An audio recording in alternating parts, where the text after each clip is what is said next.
After the Napoleonic Wars of the early 1800s,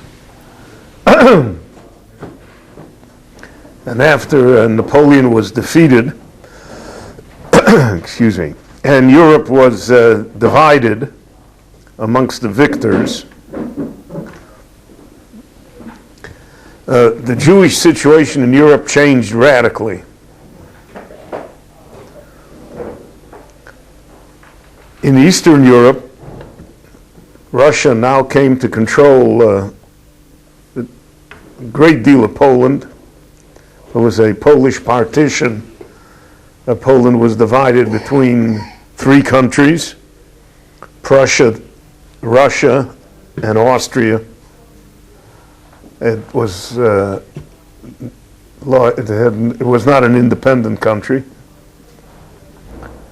And Poland had a tremendous Jewish population, 10 to 12% of the general population.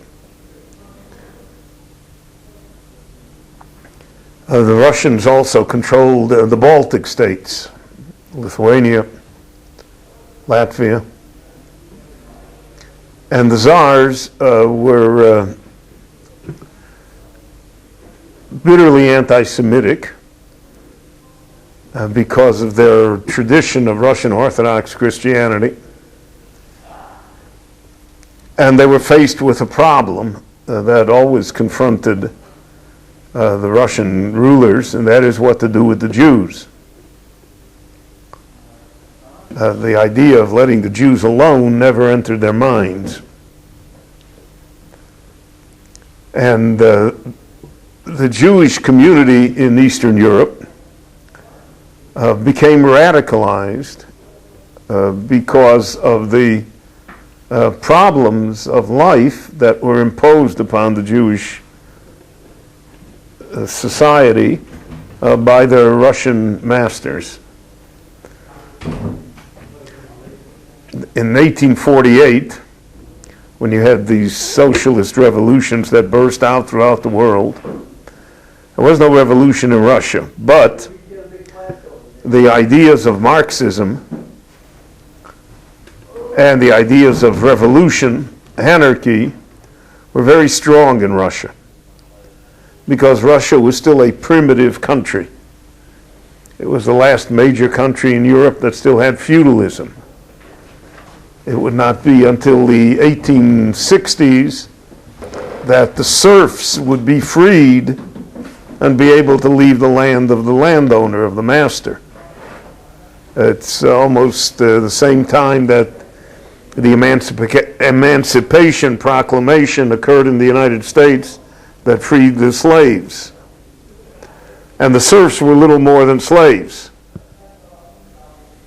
And the Tsars really didn't know how to contend with this radicalization of not only the Jewish society, but of general society. And people wanted more. The problem always is that when you loosen the reins a little, and so you don't do enough to satisfy the people, but you do enough so that you lose complete control, and revolutions and other things can easily occur. And the Tsars in the 19th century in Russia found themselves in that trap. That whatever they tried to offer in terms of freedom and opportunity was really only a pittance. It wasn't anything material. But it was enough to make people want eventually to get rid of the Tsar, eventually to change the system of government and have greater prosperity. Now, the Jews were disproportionately represented in every one of the revolutionary groups in Russia.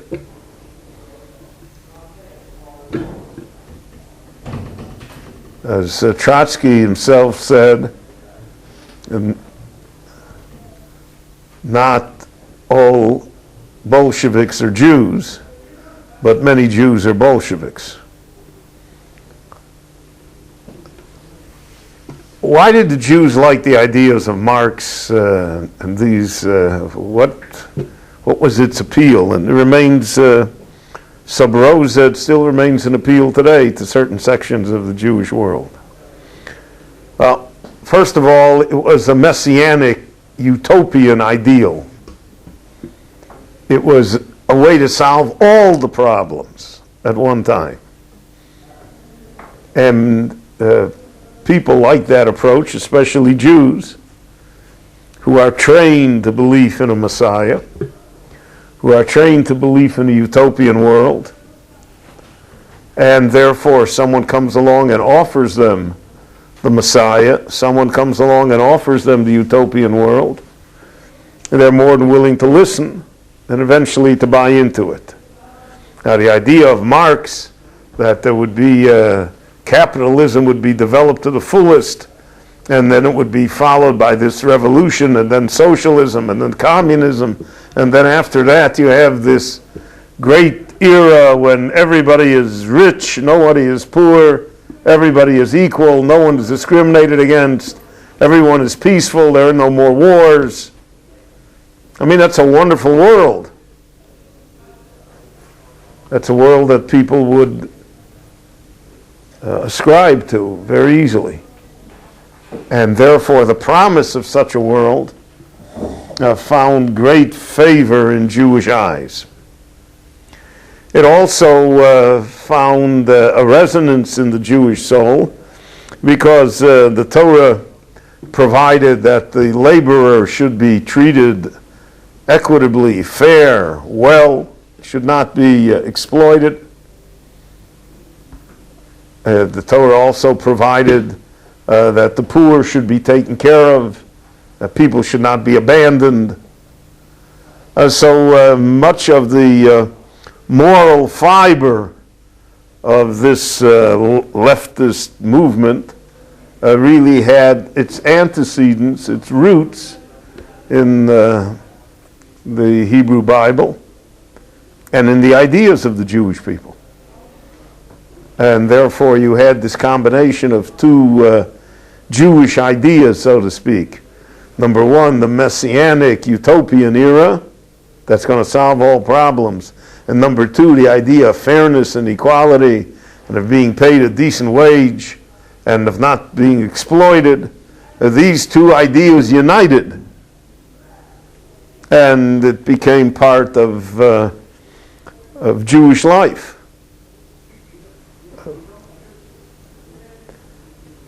Now, the Tsar saw all of this, as you can imagine, in a negative viewpoint. He saw them as revolutionaries.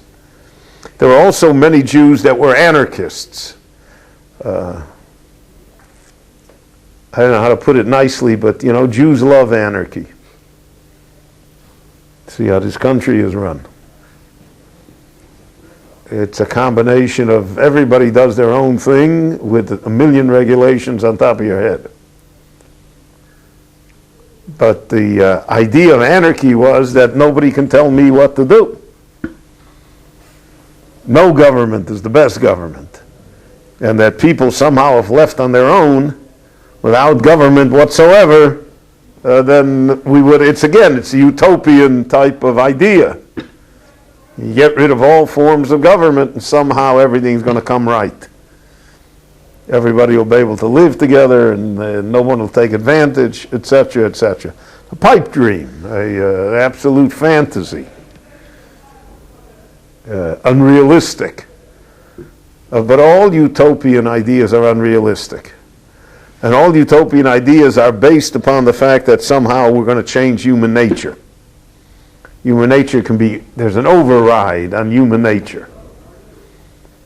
And that this override on human nature will allow this great time to come. So the anarchists have an override on human nature that if you get rid of government, people will be nice to each other.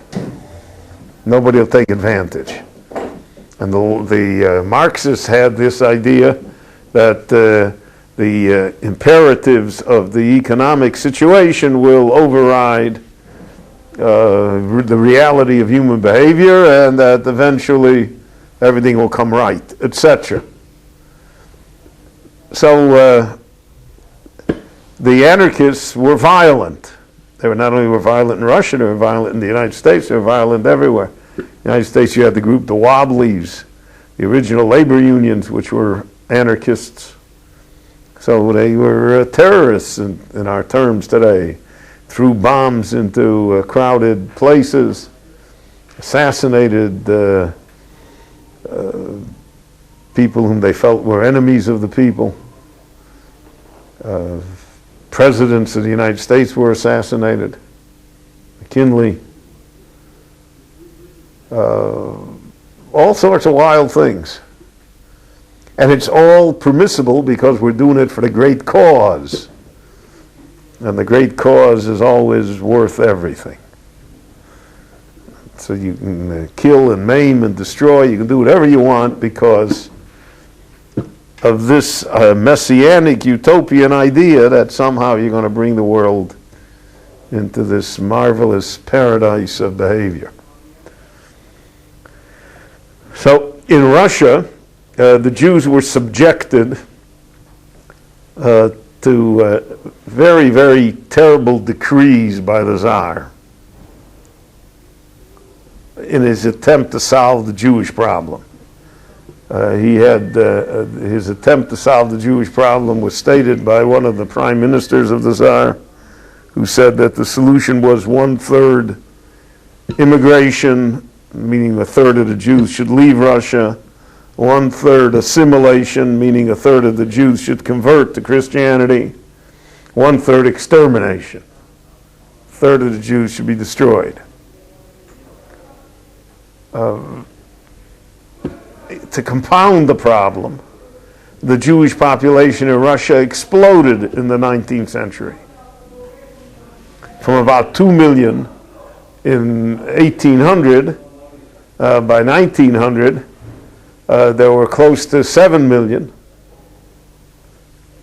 And that doesn't count the 1.5 million that left. And this in spite of terrible poverty, in spite of terrible sanitation, in spite of a very high infant mortality rate.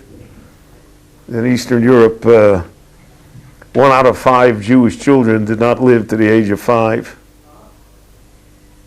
There was no protection. There was no protection against the childhood diseases, measles, mumps, etc., diphtheria, smallpox. And then aside from that, there wasn't much to eat. Children didn't grow up strong and healthy. Most Jews, Eastern European Jews in the 19th century were short, rickety. Most of them were, in fact, most people in the world were short. 5'2", 5'4" was felt to be a tall person already. If you visit the United States Constitution, the ship in Boston Harbor, which was built in the 1700s and early 1800s, was a main battleship of the United States Navy. It fought in the War of 1812. The decks, the height of the decks between is just about 5 feet, meaning that the sailors were all 5 feet or shorter. In our time, people have certainly gotten taller, gotten bigger, and it's because of the fact that there is an abundance of food and vitamins, all sorts of different things. None of that existed. And so the Jewish population grew. And as it kept on growing, the Tsar kept on getting more and more nervous because the plan was not working. The Russian government sponsored sporadic pogroms. The purpose was A, to kill Jews, but B, it was to encourage Jews to leave. The Russians announced that the western frontier is open, meaning anybody who wants to go could go. there was a then unlimited immigration allowed to the United States. So eventually about 2 million Jews picked up and left. But that still left too many Jews in Russia. Was not the solution. And as far as extermination was concerned,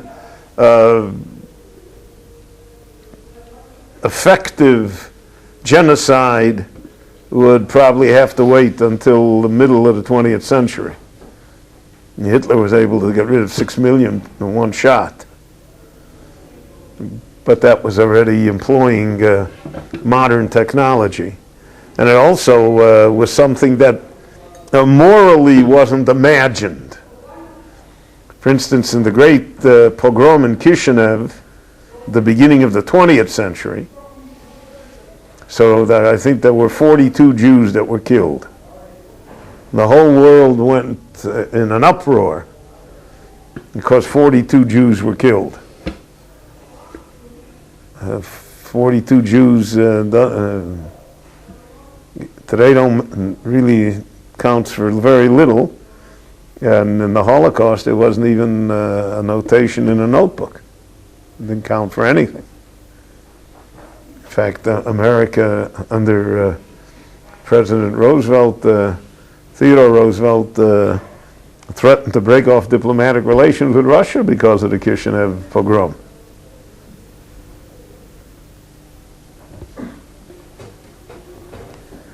So the Tsar's plan was simply not working. And as far as assimilating, converting to Christianity, Jews are very funny people. If you treat Jews nicely, they'll do anything you want. They'll marry you, they'll do whatever you want. But if you say you have to do it, so then the stubbornness sets in. So because they were being coerced into conversion, so nobody converted.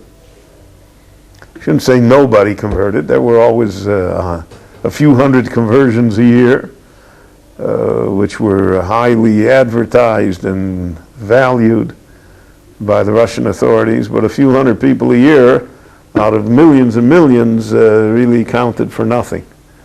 And the mass conversion never occurred. Never occurred.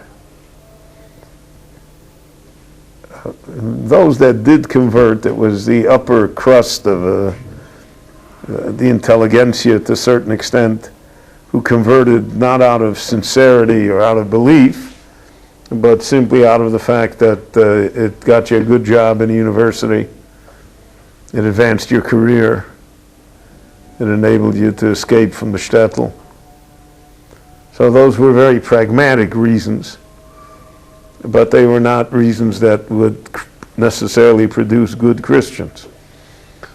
And most of the Jewish converts lived in a no man's land. They were not really accepted by the non-Jewish world, which suspected them, and correctly so, of being insincere. And the Jewish world rejected them because of the fact that they were seen as apostates, as people that would betray Judaism, betrayed their families. So all of this made Jewish life very difficult in Eastern Europe, and it made it very difficult for the Tsar.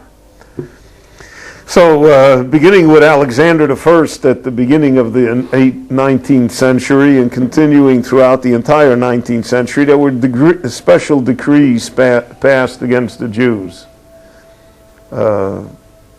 Jews were singled out. One of the decrees was called the Pale of Settlement. The word pale from the Latin word palus, meaning a stake in the ground. It was a swath of land about 150 miles wide that ran from the Baltic in the north to the Black Sea in the south.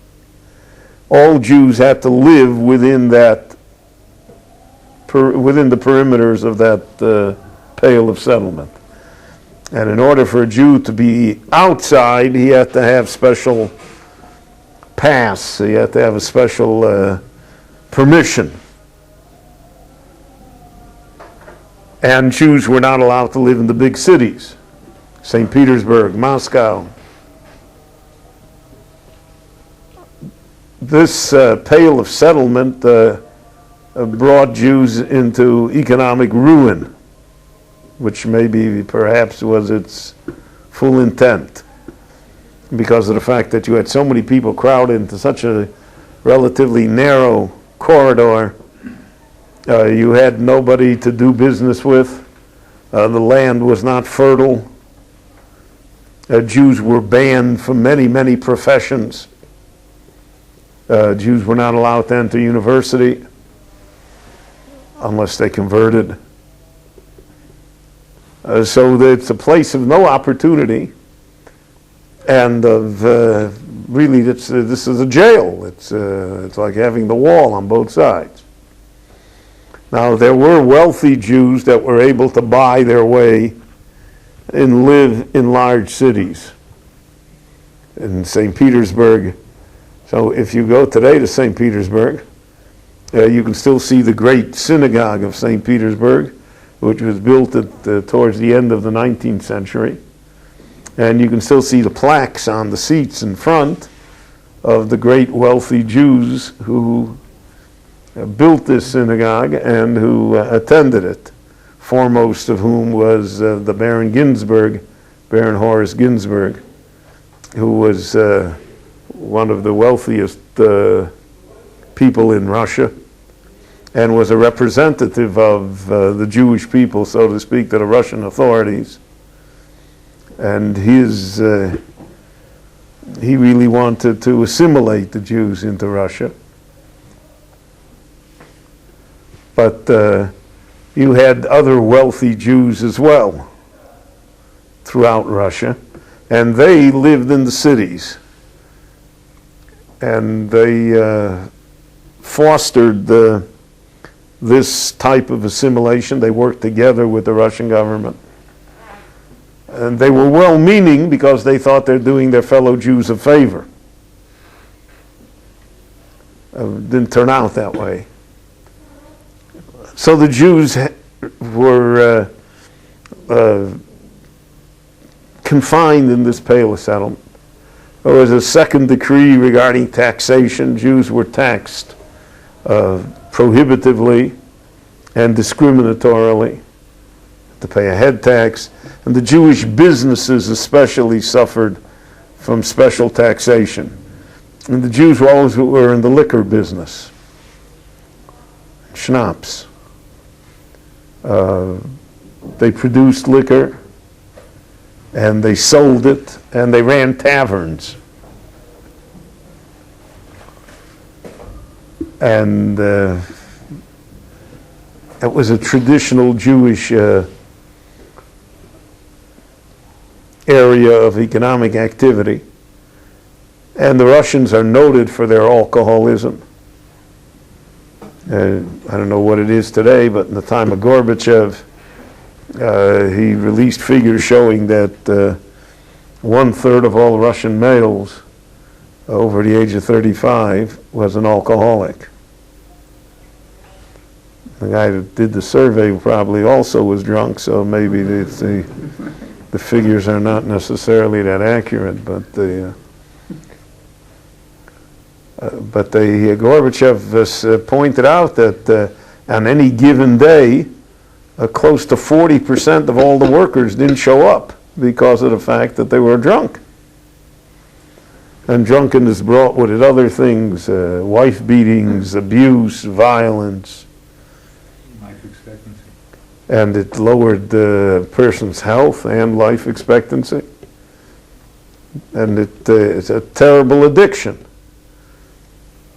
And so the Jew was involved in that industry, in that trade.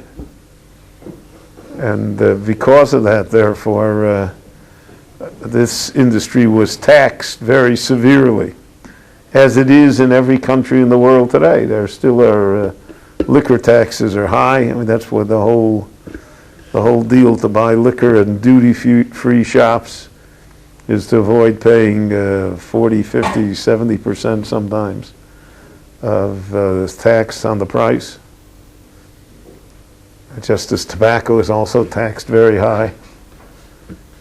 And you're really collecting it from the addicts.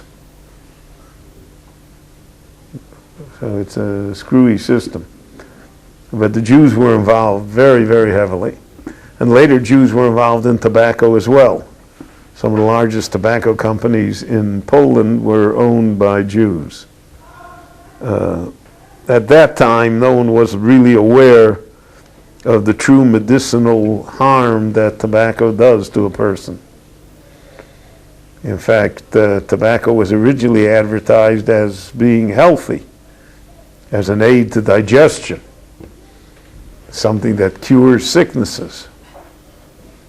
That's how it was advertised. As late as the 1920s, it was still advertised that way. It relieves tension. But by now we know that tobacco is literally a killer. So the Jews were involved in that as well. So they're confined to this area. They're taxed enormously discriminatorily in a fashion that precludes them from making a living, and which made tax dodging an art amongst Jews, because you couldn't survive. And a lot of that attitude towards taxation remained even after the Tsar was long gone, and even when they were in different countries. And that's really part of the, it's been proven over and over again that the more taxation, the more evasion. And the more confiscatory the taxes, then the less money you collect. But the governments don't realize that, especially the government here. So they raised the tax rate, and they're short 30 billion shekel that they had last year before they raised the tax rate. When they can't understand why. But I can explain it. Because, when you get the tax rate up to a certain amount, so then it just doesn't pay to pay the taxes, right? And people look for a different way. I saw a study in Europe about value-added taxes in Europe. So they have 18%, 20% like we have here. But in terms of money, there are countries that when they had it at 8%, collected more money than they're collecting at 18%, because the avoidance is so great. There are so many people that say, well, I'm not going to pay the tax, or, I'll sell it to you without the tax, or we'll have a cash arrangement, or I only write every other sale down in the book, so that the actual income drops. And Jews, when they were, in my opinion, justified in avoiding the taxes, because these were special taxes imposed upon Jews, as Jews, or upon Jewish industries because they were Jewish industries. And that the tax rates were confiscatory. They were to a level that precluded anyone staying in business if you paid for it, if you paid those taxes. So therefore people didn't pay it, right? And then when they came to other countries later, they came with the same attitude, right? That taxes are not to be paid, but they're to be avoided. They're to be ignored. And that's also part of the syndrome that exists in society. In any event, there also was a decree that Jewish young men, really children, were drafted into the Russian army when they were 12, 13, or 14 years old. And they were sent to training camps, which were called Canton, and therefore the children were called Kantonisten. And there they were trained so that by the time they're 18 and ready to go to the army, then they can go to the army. And going to the army was 25 years. The period of enlistment, quote unquote, in the Russian army was 25 years. So you can well imagine that this decree was really a backbreaker. It was the worst of all the decrees. And the Russians enforced it, but they enforced it sporadically and selectively, which made the decree even worse. Because now you also had a problem. The Russians said, for instance, they didn't say who had to go to the army. They said, let's say this neighborhood, right? What neighborhood we're here, Maladafna here in Jerusalem. They said Maladafna has to supply 100 kids, 100 men. They didn't say which 100. They just said on this and this day, 10 o'clock in the morning, you got to bring 100 to the railroad station to take them to their canton. So the Jewish community chose who the 100 were, which is, Hobson's choice. So you can't be a worse situation than that. It's reminiscent of the types of choices that the Nazis gave to the Judenrat in every Jewish community. Tomorrow,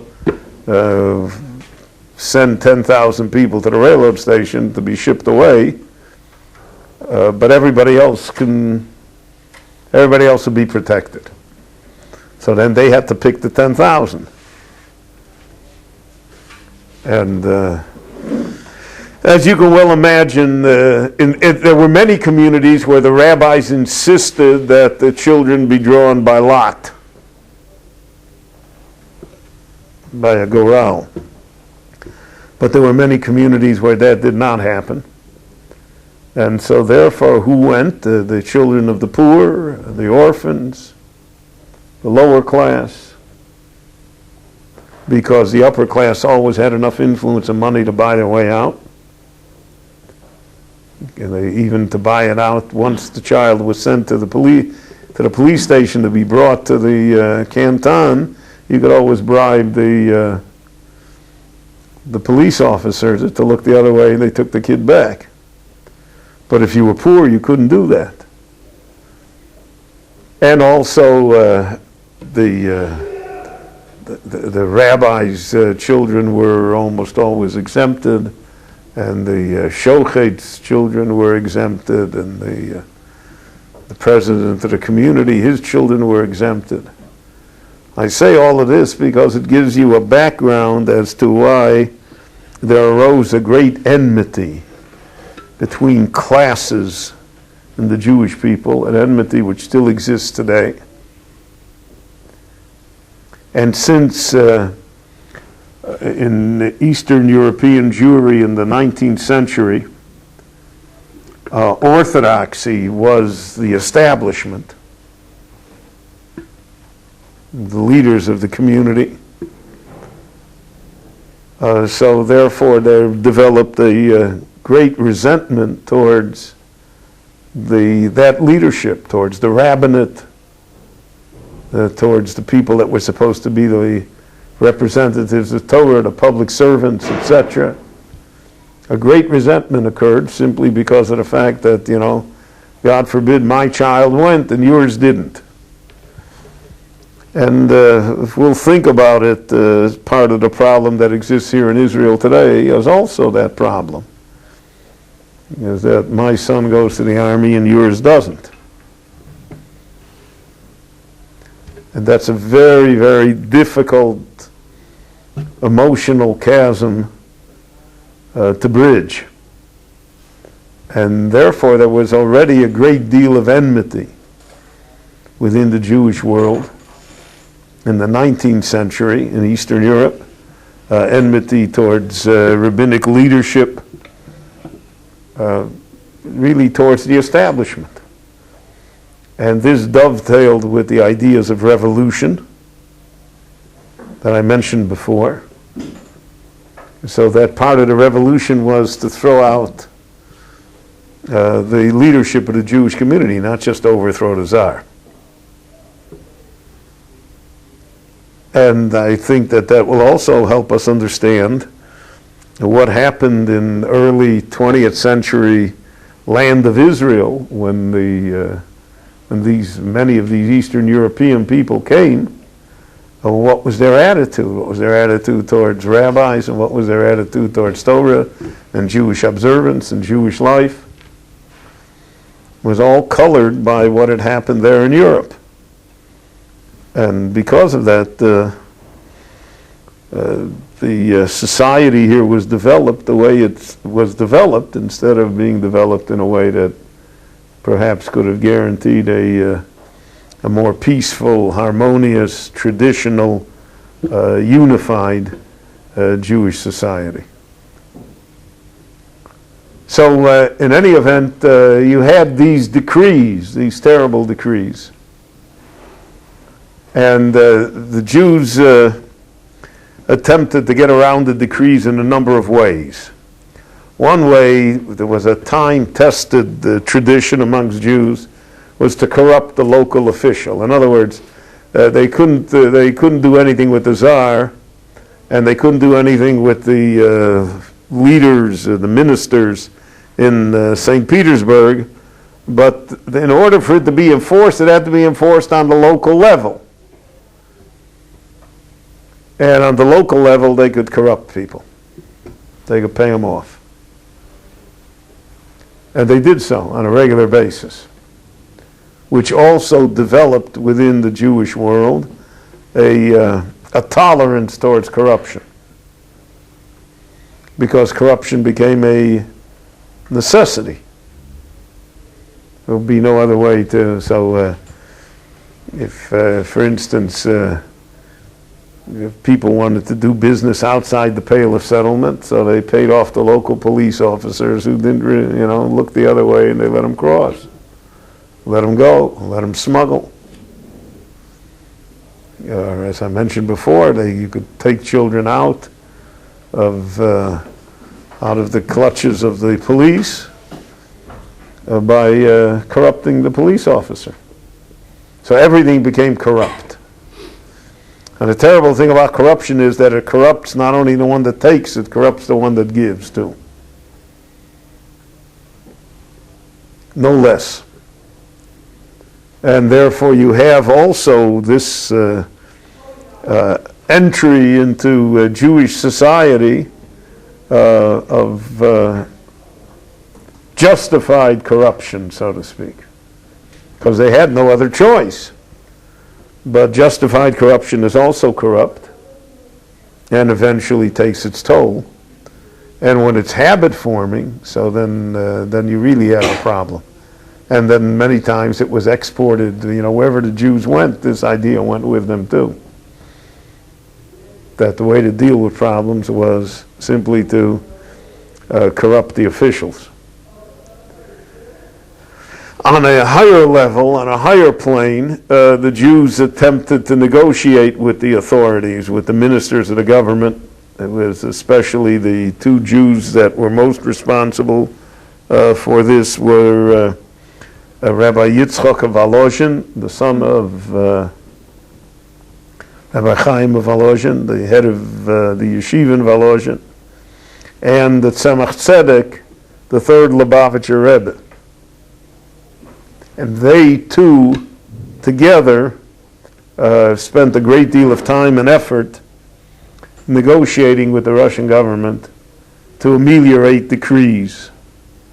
And if the government wouldn't change the law, at least that they should look aside, or they should realize they invested a tremendous amount, and they were quite successful.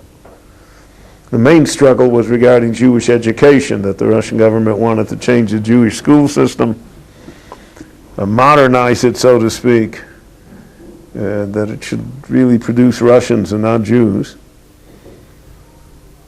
And they put in a great deal of effort to try and save the traditional school system.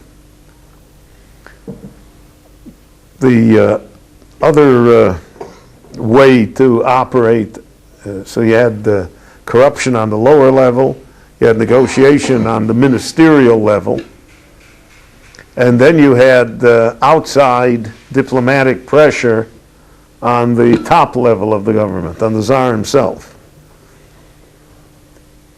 And for instance, Sir Moses Montefiore from England, who was a good friend of Queen Victoria. Queen Victoria eventually was related to the Russian monarchs through marriage. Her granddaughter was married to the last Russian Tsar. But Queen Victoria interceded on behalf of the Jews because of Montefiore's pressure upon her. Also, you had Disraeli, who, even though he was an apostate Jew, nevertheless saw himself somehow as being Jewish, and who the world saw as being Jewish, which is perhaps more important than how he felt. If the world says that you're Jewish, then you're Jewish. And therefore, England always put a lot of pressure on the Tsar to ameliorate any decrees against the Jews. The Tsar said, perhaps not wrong, that the reason that England wanted it because otherwise all the Jews would move to England, which echoed what Ernest Bevin said in 1946 when President Truman asked England to allow 100,000 Jews to come, 100,000 Jewish refugees from Europe, from the displaced persons camp, to come to Palestine then.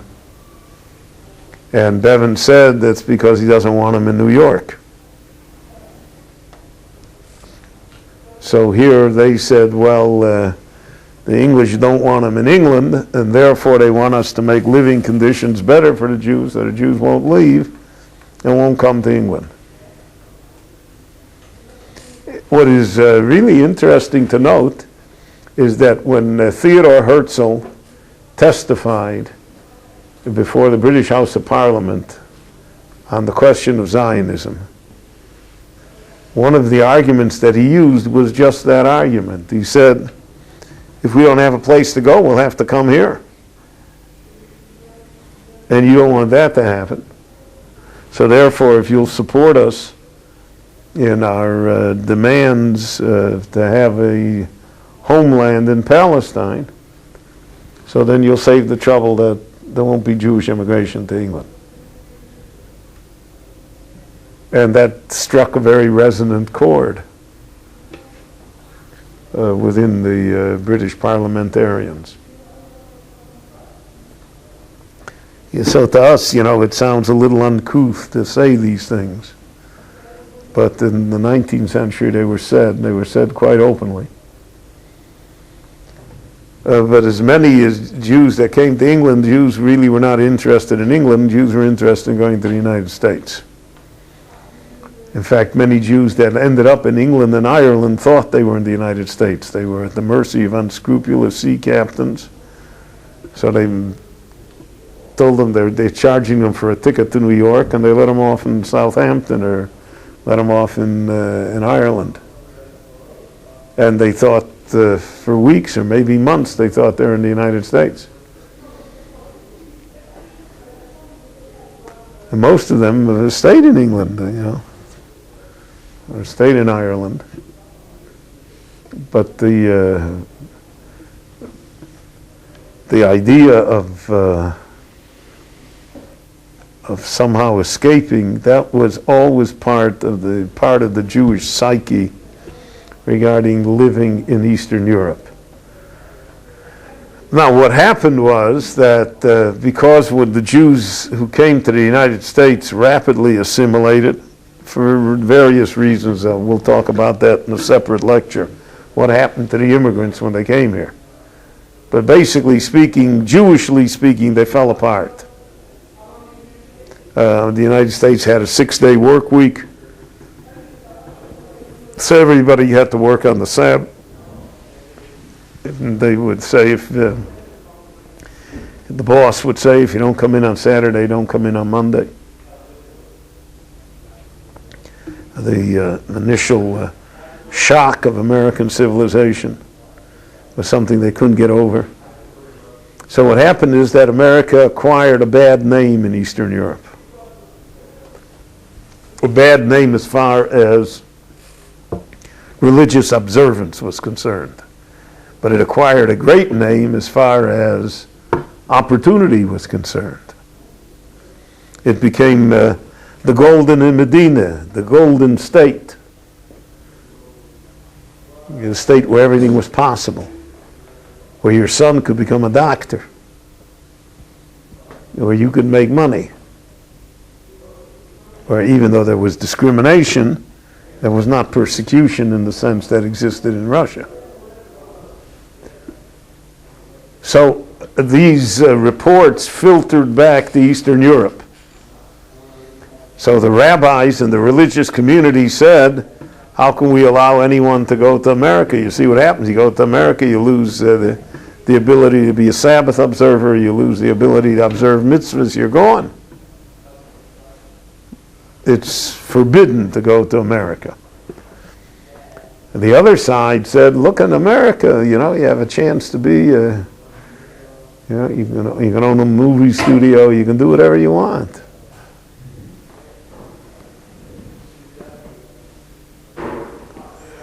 Free country.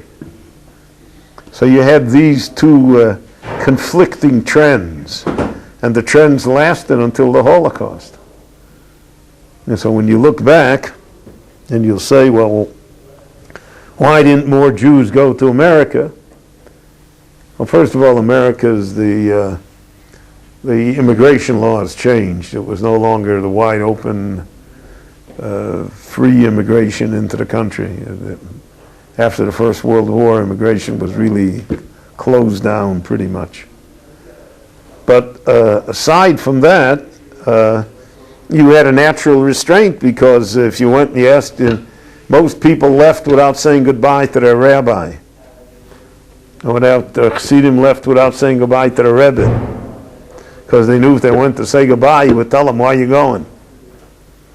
Who gave you permission to go? You're not allowed to go. Because if you go, then, spiritually you'll be destroyed. And this had a great inhibiting factor, was a great inhibiting factor regarding Jewish immigration outside of Europe. The same thing happened later regarding the land of Israel, because the people that came to the land of Israel established a left-wing, irreligious kibbutzim, and they created a secular infrastructure in the country. So therefore, the Jew that wanted to come to the land of Israel also found opposition amongst the rabbinic leadership, because the rabbi said, he'll go to Israel, he'll end up playing soccer on Shabbos. He'll go to Israel, none of the laws are observed, none of the holidays are observed, none of the kibbutzim, etc. It would be very bad. So therefore, it's better not to go. Now, we look back in perfect hindsight and say that maybe 1 million Jews in Eastern Europe could have been saved. Maybe. Hard to know. And hard to know where they could have gone to. But they didn't go. And they didn't go, one of the main reasons they didn't go was simply because of the fact that the religious leadership felt that if they did go, they were dooming themselves.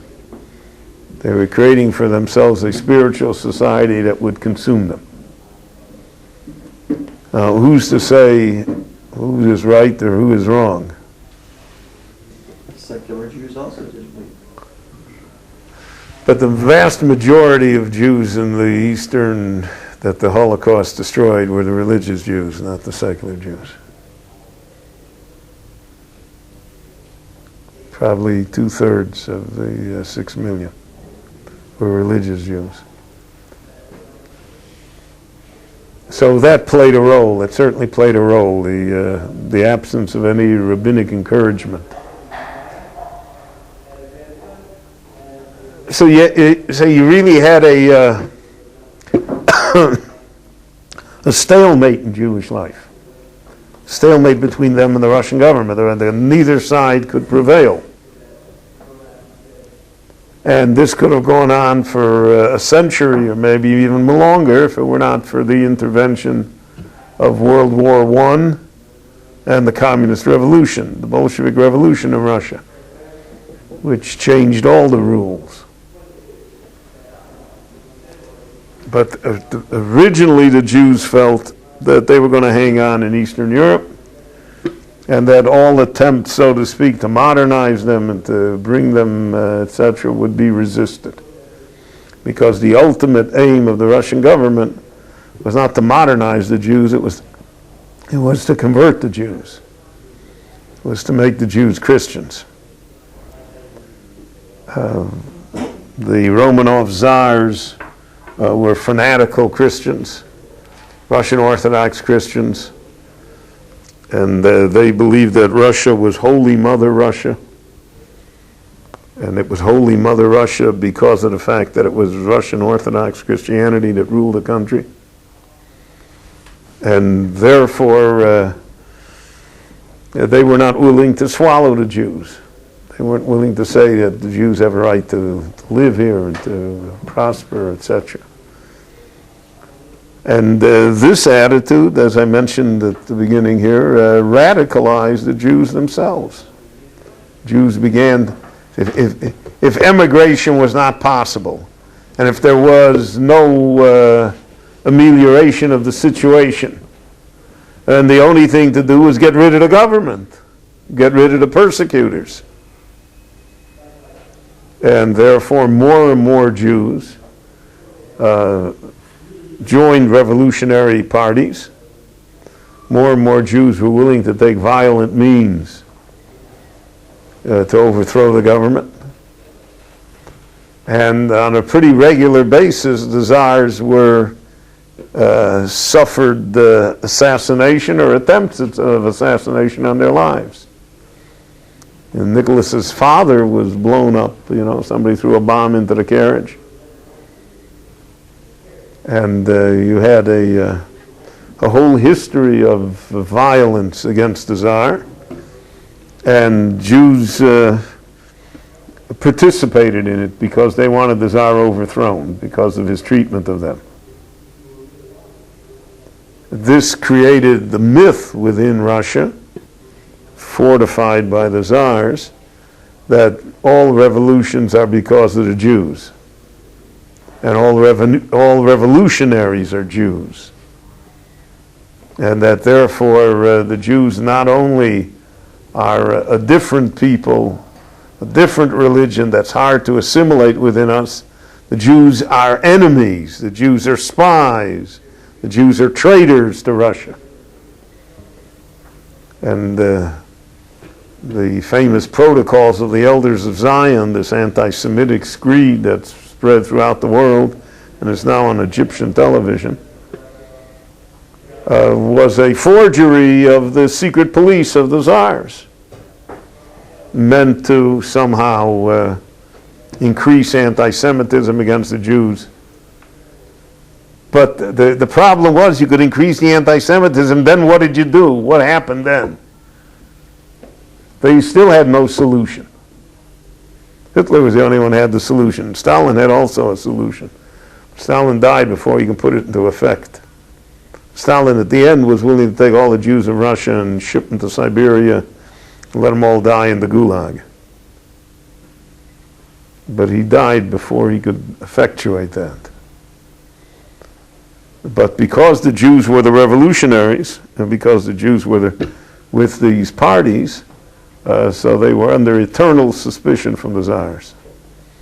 And that led to all sorts of uncomfortable situations, to put it mildly, between the Jews and the authorities.